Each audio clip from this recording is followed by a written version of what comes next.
Plagued by attacks, Pakistan experiences its worst wave of bombings in more than a year. We asked the Pakistani military if their counter-terrorism efforts are working. Also on today's program, President Duterte's war on drugs in the Philippines brings down a political opponent. Senator Leila de Lima has been arrested after shining the spotlight on human rights abuses. Is she Duterte's first political prisoner? I'm Imran Garda, and this is the Newsmakers.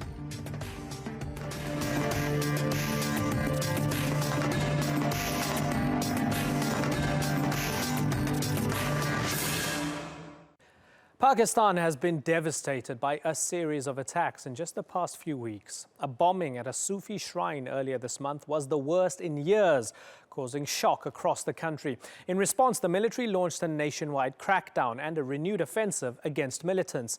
But the public is still on high alert, and there's growing frustration with the government as some people wonder if enough is being done to combat terrorism. Critics accuse Pakistan of harboring violent groups and, in some cases, actively supporting them. They ask if turning a blind eye is now coming back to haunt them. But the military tells us it has made significant strides in combating terrorism, including clearing militants from its border with Afghanistan. Today's newsmaker is Pakistan security, and in just a moment we'll speak with the spokesman for the Pakistani military in an exclusive interview. But first, Shoaib Hassan examines the many threats Pakistan is confronting.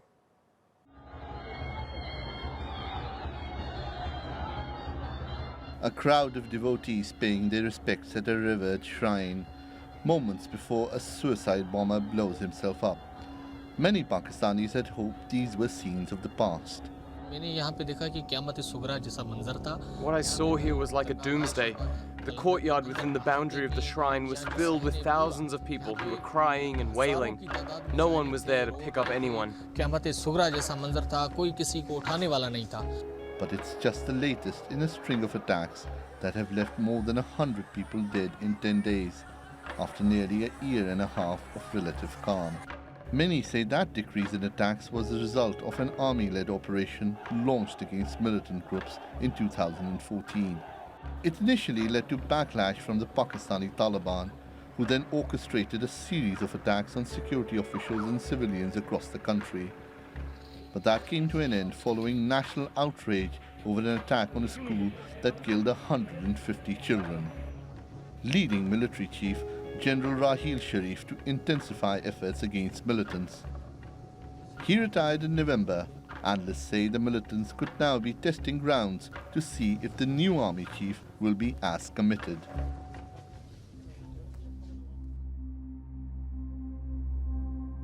Pakistan is home to a number of militant groups. The primary group is Tehreek-e-Taliban Pakistan, known as the TTP or Pakistani Taliban. It includes three main chapters: Swat Taliban, Mahsood Taliban and Moman Taliban, named after the tribes or regions where they originated. The militants say they started attacking the state after US drone strikes began in the country. The attacks were initially confined to tribal areas, but after the military-led Red Mosque operation in 2007, the group declared open war on Pakistan. The TTP has also been involved in attacks on NATO forces in Afghanistan, most famously the Camp Chapman attack in 2009 that killed 7 CIA personnel, the deadliest attack on the agency in 25 years. Another major militant group is the sectarian faction Lashkar-e-Jhangvi, commonly called the LEJ, which started out by targeting Shias in the 1990s. Its target list has now expanded to include foreigners, government facilities and security officials. Critics of the government say their strategy against these militant groups isn't working. Some of us in Pakistan have been crying out loud that peace will not return unless, this distinction between the good and bad Taliban goes away. And because it continues, you see recurrence. And in fact, internally, there are so many groups which are connected, which are interconnected.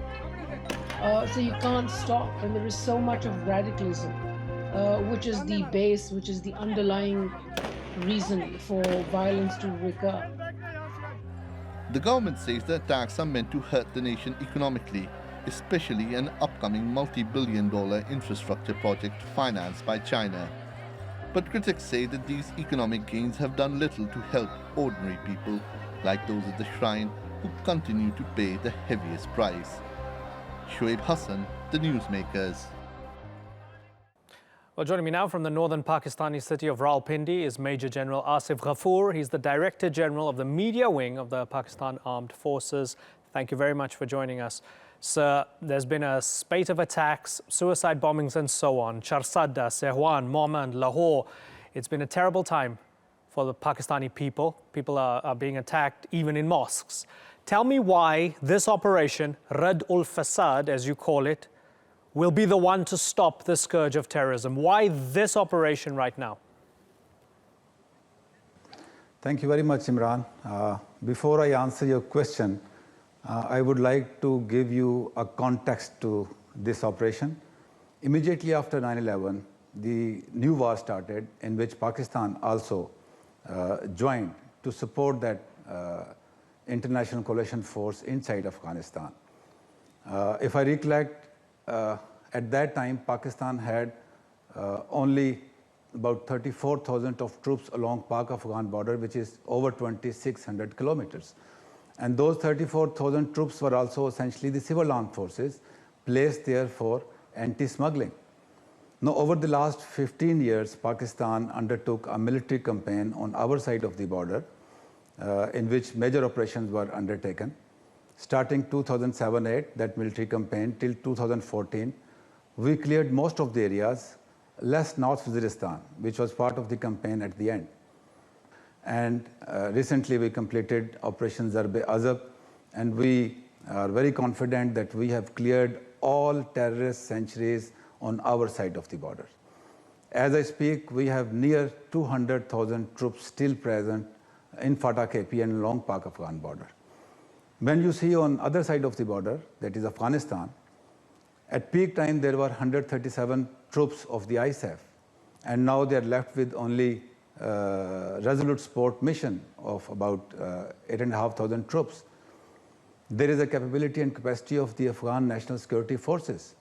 So we believe that the terrorists which we pushed out from Fatah due to the ungoverned spaces on Afghan side of the border, all kinds of terrorist organizations, they are now hiding inside Afghanistan along Pak-Afghan border. Okay, so if you'll allow me to interrupt you, sorry to interrupt you, sir.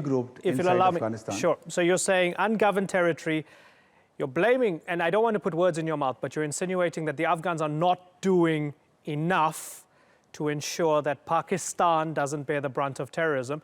The Afghans are saying the opposite.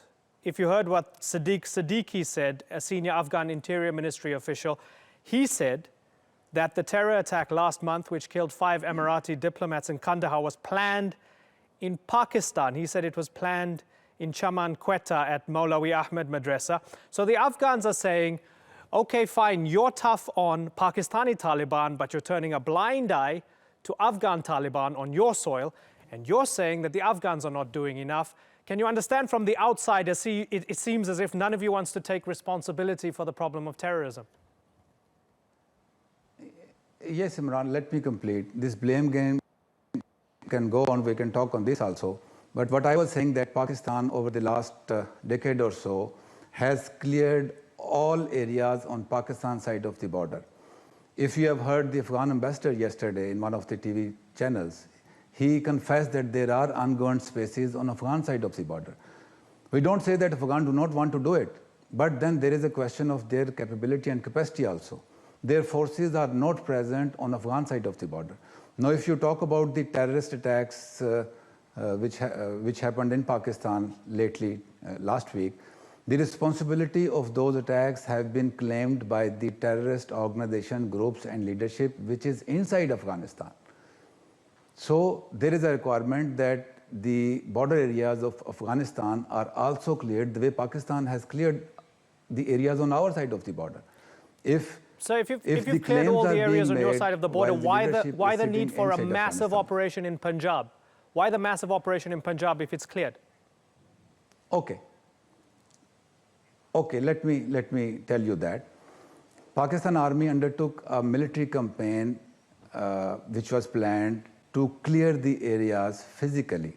Those areas have been cleared, and essentially those were bordering Pakistan, Afghanistan. Now Operation Raddul Fasad is an operation to undertake this scanning across the country. Every operation which Pakistan Army undertook earlier was area specific. We went into Swat, we went into Bajod, Mohmand, Kurram, Orakzai, North Waziristan, South Waziristan. Having done that, now this operation aims at scanning, combing, and undertaking intelligence-based operation to identify those facilitators or sympathizers which could be there. Now the planning is done by the leadership inside Afghanistan, but for execution, they are in a position to hire few people in the mainland and undertake the execution of those attacks. So Raddul Fasad is a nationwide operation to target those facilitators, sympathizers, or abettors who are playing in the hands of those terrorist leadership which are in Afghanistan. Good point. As we talk about facilitators and sympathizers, and we understand that somebody becoming a terrorist or radicalization happens long before they pick up a gun, are you aware of what Sarfaraz Bukti, Baluchistan's Minister for Home and Tribal Affairs, very recently said? He told Voice of America, and I'm going to quote him to you. He said, there are many seminaries, madrasas, where Afghan Taliban are studying, and many are owned by the Afghan Taliban group. He's talking about Baluchistan, which is within your borders. He said there are thousands of students. Help me understand that, because you're saying this is happening from Afghanistan, this is within your borders. There are thousands of students in schools run by the Afghan Taliban. How is that happening in Pakistan in this day and age?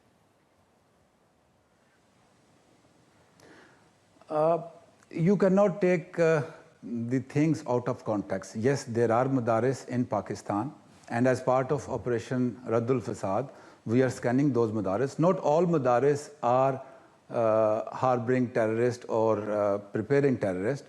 We are scanning those madaris. We have identified few where not the day scholars, but few of them have the potential to be radicalized. When we go ahead with the Operation Raddul Fasad, we will scan those madaris, and the government has already planned to bring those madaris into the mainstream national education system. So if you allow me to sort of go back to my first question, then why Raddul Fasad? Why would Raddul Fasad be different this time around? Because I'm old enough to remember 2005, when President Pervez Musharraf kicked out the foreign students from many of those madaris or madrasas.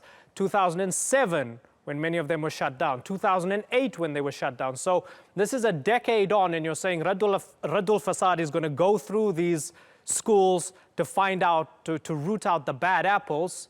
Why would Raddul Fasad be any different this time around? You've done it before and it's failed. Yeah. As I said, all operations which Pakistan Army and the government of Pakistan undertook before Raddul Fasad, those were area specific. For example, Rai Ras was launched in Swat to clear Swat. There are two dimensions of the operation. One is the human space, the social space, and other is the physical space. Most of the operations conducted so far before Raddul Fasad were aimed at getting the physical hold. By saying this, I don't mean that the human element was not seen earlier also. Those were part and parcel of the earlier operation as well. But Raddul Fasad aims at consolidating the gains achieved thus far by the operations which have been conducted earlier. And now this will be a countrywide scanning of the entire area, so that to identify, target, and eliminate those possible facilitators, sympathizers, and abettors. Major General Asif Ghafoor, it's been a pleasure talking to you. I thank you very much for taking the time to talk to us.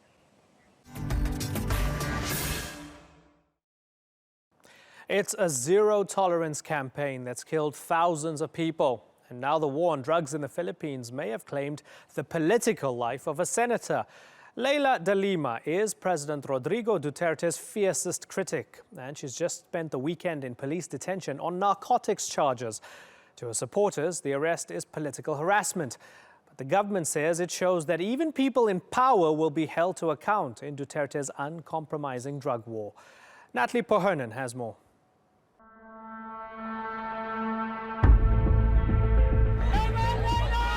high-profile arrest for President Rodrigo Duterte's highest-profile political opponent. Karangalan ko po na ako'y makulong dahil sa mga pinaglalaban ko po. Pagdasal niyo lang po ako. Senator Leila de Lima remains in police custody on drug trafficking charges from her time as Justice Secretary. If found guilty, she faces a potential life sentence. She has been a vocal thorn in the president's side, investigating Duterte's involvement in alleged death squads in Davao City when he was mayor, and initiating the inquiry into the national war on drugs which began when Duterte became president. But his supporters say he has done more to end the drugs crisis than any other leader, and they approve. His trust rating sits at 83%. Since the war on drugs began in July last year, more than 7,000 people have died, including 2,555 in police operations. But last month, the president pulled police off that job because he said the force was rotten to the core. Reports suggest he's now considering putting them back to work because there's been a rise in drug sales. And that goes against his promise to the Filipino people. My campaign against drugs will not stop until the end of my term. That will be 6 years from now, until the last pusher and the last drug lord are... But what price is Filipino society willing to pay to clean up the streets? Natalie Pohonen, the Newsmakers. Joining me now from Manila is Pompey Lavinia. He ran Rodrigo Duterte's social media campaign during the election that catapulted him to the presidency. Pompey, thank you very much for joining us. Welcome to the program. You know, when we do Philippine shows, sometimes there's pushback from a lot of Filipinos who say you're part of the international media or Western media that's very aggressive and unfair towards our president. So as sort of ground rules, before we even begin, it's completely established that Mr. Duterte was democratically elected. We're not here to question that. We're not here to question that the country has a terrible drug problem, or to question the fact that he's still got massive support from the majority of people in the Philippines. That's accepted, and that's a baseline for the conversation. But we want to question some of the policies, and this includes the treatment of Senator Leila de Lima right now. Is her arrest fair? Imran, before I answer that question, I just want to clarify that I'm not an official spokesperson of the government right now, but your people were very persistent in asking me to come, and I think you need to hear the Philippine point of view also. Thank you. Thank you. Fair. Definitely it's fair because it went through our court system, our judicial system here, of which Senator de Lima herself was Secretary of Justice just a few years back. These are the same processes, the same people, the same judges in the courts that when she was Secretary of Justice, Senator de Lima used to prosecute people that the government felt were guilty of certain crimes. She had no problems with them then, she had no problems with the system then, but now she appears unwilling to subject herself to the same rules, the same procedures, the same judges that she was more than willing to embrace when she was the Secretary of Justice. So it's fair, totally fair. Okay, I spoke to her in December. I asked her why she called the president a self-confessed serial killer. Have a little listen to a clip of that interview from December. His policy is really summary killings of drug suspects. So that's why I called him a self-confessed serial killer, because he is the one responsible for the mass murders of thousands of suspected criminals. So Pompey, her criticism of him has been extremely harsh, extremely personal. And don't you think a lot of people would find it convenient that the most outspoken critic of President Duterte, who is a senator, who's a former justice minister, who was on the Senate commission, on human rights who wants to impeach him now suddenly is arrested on drug trafficking charges. It sounds very personal, not only for her, but personal for him. That's why people think it's politically motivated. Yeah, well, it's also extremely false. Her accusations that the president confessed to mass murder. There's no evidence of that whatsoever, that he has done that. And being a lawyer, she knows that. Now, there is no secret that there's acrimony between the two parties. That is widely covered in the press. But to say that this is the reason why she has been brought to the bar of justice is a totally different thing. She is not being accused of a crime that is related to being against the president or being an enemy of the president, but she is being brought to justice for crimes allegedly committed while she was Secretary of Justice. And these crimes basically include cuddling drug dealers in the National Penitentiary and receiving bribes from them. It went through the process. The prosecutor's office found that there was enough evidence to bring it to the judge, and the judge found that there's enough evidence to issue a warrant for her.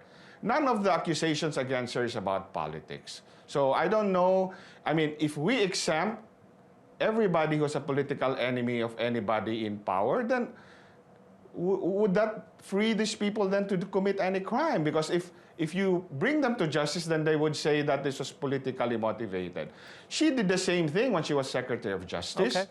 She brought charges against people that were the perceived enemies of the administration she was serving. But you know, those cases prospered on their own merits. Some were dismissed, sure, some are still going on, and some probably will result in convictions. So you're saying it's not politically motivated. Let me bring up your tweets from February 23rd. So I'm going to bring up the first one. The first one, you have a picture of her up against the height chart when she's being arrested or booked. Never underestimate the political will of this president. And then about an hour later, Delilah's there, arrest me now, done. Aren't you basically saying in those tweets that this is politically motivated? You're saying you take on the big man, you face the consequences. That's my interpretation of your tweets, Pompey. No, when I said the political will of the president to kill the drug problem, to finish the drug problem in my country once and for all, including people, senators, if they're involved in it. That's what I meant with political will, not the political will to persecute a specific person. I mean, there are many critics of the president right now. There's the vice president who disagrees with him on certain policies. Many senators disagree with him on certain policies. But she's the only one who got herself involved in drugs, protecting drug lords and taking bribe money. At least that's what the allegations are. Now, she has all the chance in the world to defend herself. You know, we have a high bar. You know, our justice system here demands that guilt be proven beyond reasonable doubt. And we are far from that. What has been brought are charges and in the court, and this is a chance for her to prove, you know, that these charges are not true. Actually, it's the government's job to prove that she's guilty beyond reasonable doubt, and she has to defend herself. And the other tweet I have that she said, arrest me, that is something that she did say. She said, arrest me now. She dared the president to arrest me now. And at that point, that when I made the tweet, she had been arrested. So done is an appropriate word. Sure, but she's saying arrest me. She's saying arrest me if you disagree with me because I'm fighting against you politically. She said it is my honor to be imprisoned for the things I'm fighting for. That's what she means. She means make me a political prisoner. She doesn't mean, hey, I'm guilty of drug trafficking. Does she? I don't know what she means, but what I meant was that she had dared the president or the establishment to jail her now, and the justice system had moved far enough that a warrant had been issued for her arrest. So it's done. That's what I meant. Okay. I just want to ask you a final question in terms of whether she'll get a fair trial. Given that we've seen more than 7,000 killings, and this is the sticking point for a lot of rights groups and a lot of international condemnation. They're saying that the president is soft on extrajudicial killings, or maybe he even supports extrajudicial killings. So given that we're in an atmosphere where suspects are being killed, they're still called suspects because they've never had their moment in court, given that current political atmosphere and legal atmosphere in the country, will she get a fair trial? Yes, she will. First of all, Imran, extrajudicial killing, the definition of that implies that it's state-sponsored. No evidence has ever been presented that is sponsored by the state. Now, there are vigilante killings. I think everybody would agree on that. That's out there, for everybody to know. But what is the relation to her not getting a fair trial? These are the same judges, the same processes, the same courts that she herself subjected to those that were prosecuted by the state to. So, nothing has changed there except that now she is the one being brought to justice. Senator De Lima and her supporters have to understand that we have a democracy and everybody is equal. It doesn't mean that they're exempt. If you think you can bring somebody else to justice, to these courts, these processes, then you yourself should welcome the opportunity to defend yourself under the same circumstances. So, yes, she will get a fair trial. Okay, Pompey Lavinia, it's always a pleasure having you on the program. We thank you once again. Bye-bye.